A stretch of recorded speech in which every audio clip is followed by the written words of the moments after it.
Eerie similarities between Democratic Party and Chinese Communist Party Lingo, authored by Stu Zvirk via the Epoch Times on Zurich. The brilliant former U.S. Supreme Court Justice Antonin Scalia was once quoted as saying, "Words have meaning and their meaning doesn't change." That's absolutely true, but the meaning of commonly understood words are frequently corrupted, represented, or obfuscated by nefarious people. Both the Chinese Communist Party and the U.S. Democratic Party, masters of obfuscating language to achieve their political objectives. There are even some interesting similarities in certain aspects of messaging of both parties. Democracy, in order to convey a false sense of the legitimacy, the leaders of the Chinese Communist Party, CCP ruled government Xi Jinping, regularly opines about the crackpot term whole people's democracy, which is then endlessly repeated in the echo chamber of state-run Chinese media. The concept is absurd because there is no such thing as genuine democracy in a one-party dictatorship, of course, in which the CCP-approved candidates occupy positions across all levels of government. The report presented by Xi during the recently concluded 20th National Congress of the CCP included a new slogan that embellishes whole people's democracy, acting for people, relying on people. This is simply more twisted gobbledygook, as the CCP has been acting for the people without regard to any democratically obtained input from the Chinese people since the communist regime took power in 1949. Red Guard members waved copies of Chairman Mao's Little Red Book during Parade Beijing, June 1st, 1966. The Democratic Party, too, has an odd definition of democracy. Through the 2022 election campaign, one of the key pillars of the Democrats' election narrative has been the imperative to save our democracy. Joe Biden attempted to close the political side November 2nd in a speech devoted almost entirely to condemning extreme Republicans and urging voters to preserve democracy by electing Democrats, as reported by New York Post. Coupled with continuing Biden administration, weaponization of federal agencies against perceived political opponents. For example, arresting peaceful anti-abortion activists, suppressing political speech, and refocusing on the investigation and prosecution over various domestic terrorists. Biden's political appeal is akin to CCP's ongoing effort to perpetuate a one-party state. After all, Save Our Democracy is a thinly veiled slogan whose real meaning is to save the Democrats, not the democratic actions of Americans who are poised to sweep the Democratic Party out of political power.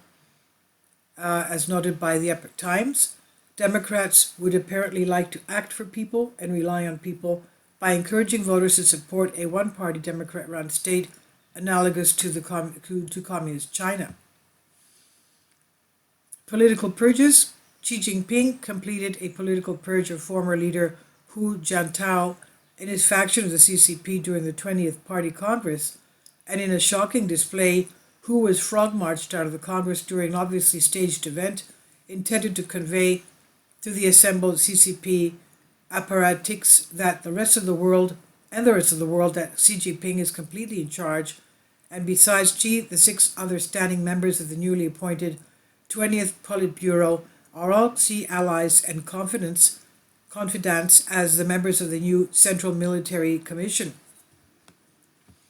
Enter the era of complete unanimity of CCP thoughts and deeds and a return to Mao-style authoritarianism at a very dangerous time for the Chinese people and the world in general.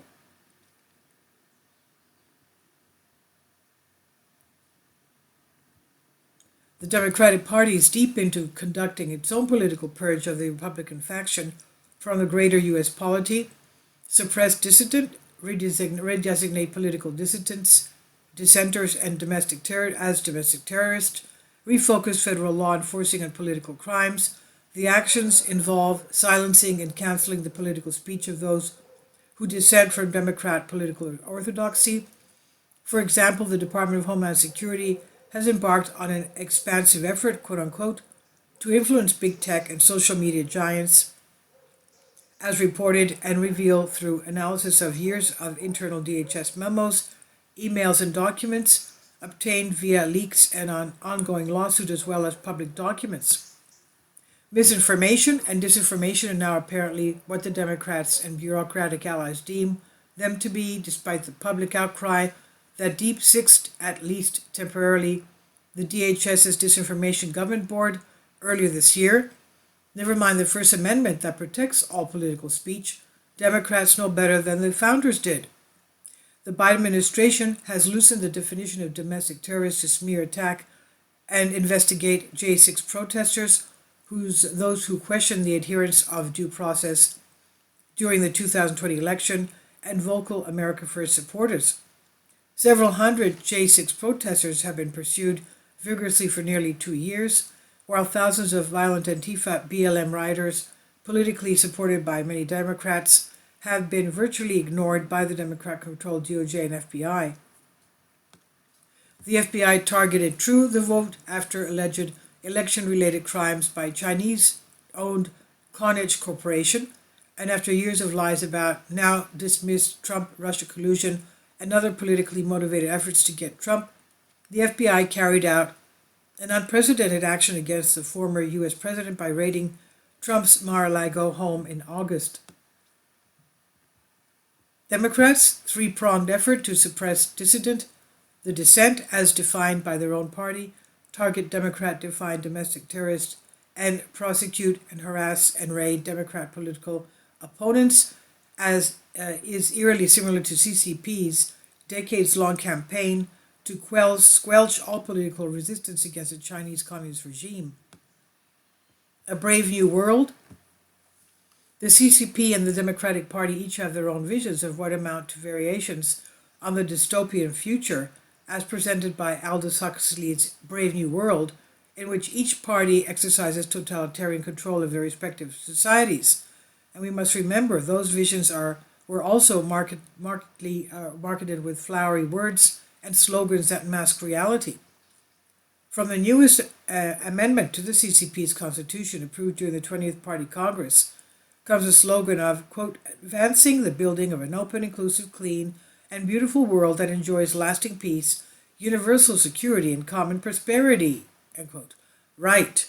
The shared future promised by the CCP involves boots on the necks of all dissidents, especially ethnic and religious minorities in China, complete the intrusive social controls to manage the behavior of individual citizens, and arbitrary and punitive measures such as those associated with Xi Jinping's zero COVID policy that continues to destroy businesses and lives. The Democratic Party's vision for America's future is laid out in their party platform. Behind the flowery words such as stronger, fairer, universal, affordable, and healing the soul, a glimpse at that future has already been presented to Americans over the past 2 years. Economic chaos, massive inflation, out-of-control crime, the fentanyl scourge, sexualizing children, and foreign policy incompetence. The reality of the Democrats' future vision for America includes gender affirmation, human experimentation, barbarism, unlimited women's health care, infanticide, counting all votes, rigged elections, free health care, including the increased number of illegal aliens, and much, much more. How do the secular Democrats equate all of this damage to healing the soul of America? The above comparisons between the Chinese Communist Party and Democratic Party in the United States are similar but not matching yet. However, what the CCP has managed through 73 years of totalitarian control of Communist China gives us a glimpse of the future in the U.S. under long-term domination by Democrats in control of the federal government. But American voters who understand the true meaning of the words already spoken may have other ideas for our future. And this is by Epoch Times on Zero Hedge. Please leave your comments. Thank you for your support. Kindly support my Patreon account. The daily posts are 5 videos daily, and they are totally different from what I have on my YouTube channel. Thank you so much for your support and that you find all my content so interesting. You'll find the Patreon account details in the description box below.